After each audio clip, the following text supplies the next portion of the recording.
Hello, good afternoon. So kani nga video no, dili na ni today nga video which is kahapon ni nga video. So gitapol pa man ta sa pag-edit ni ini no. So kani nga panghitabo man ang luto ko sa among dinner. So mao sad lagi nang na to nga magluto ta og unsa man be tagana ninyo basta mo ng mga ricados na adihay sayuti,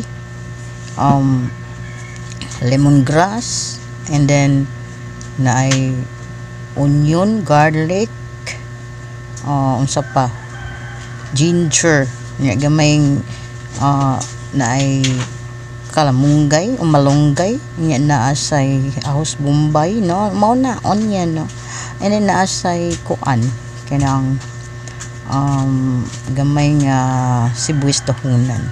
So nya dayon kana nga mga ricados tag-ana ni unsay lutoon nato.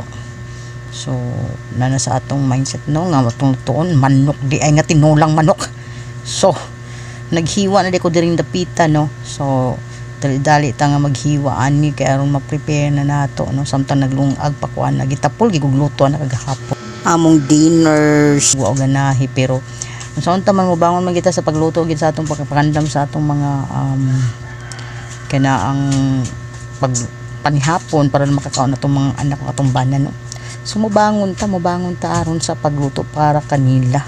Ato silang serbisyuhan no kaisip po sa kaasawa ato maginang responsibilidad no to serve them. Okay? So mao na to mga kamorbs no naghiwa na kuana na sa yuti no sa mga ricados sa mga unsa pay angay nga hiwaon ana. So mao na diha madugay kita diring dapita. Kung diring dapita madugay man tanno kay tinuod man jud ni sa paghiwa ng daan madugay man gid ta ani. So ako sa nagipangandam no samtang nagluto pa og kanon ni anang mga taknaa.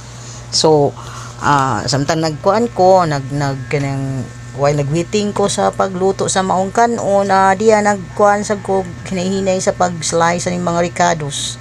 So mao na to mga kumorong sinahang na natong mobangon mo piling active ta unsa naman sa ni karas sa tutunglan na to aning dapita kapuya voice over ay yung sa unta may langas mo kay palibot ko kung ato nang apil-apil mo din ato magamit og kanang kuan kanang voice over maapil yung mga tingog sa mga wak-wak wik-wik ay nako mao na siya akong gi-slice mga kumor. So mao na siya mga ricados sa nga ginagmay ako nang giunay na nadyo ko magluto ako ng slice sundaan ang mao nga mga spices. So para lahos-lahos na itong pagluto ni mga kamarbs, diba?